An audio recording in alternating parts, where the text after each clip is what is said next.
বস, চেয়ারম্যানের চামচারা তো পাইছি, ওর আবার টপকাই দেই। আরে রাখ বেটা, সামনে নির্বাচন, রাত পা ভাঙ্গে দে।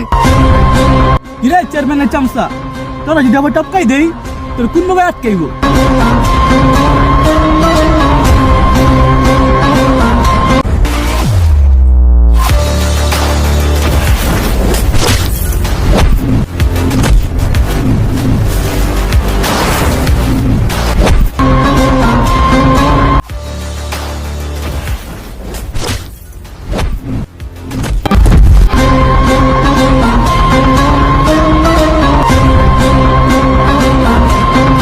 চেয়ারম্যানের চামচা, আবার তোরা বাইরে আয়া, আপনি ভাঙ্গেলাম।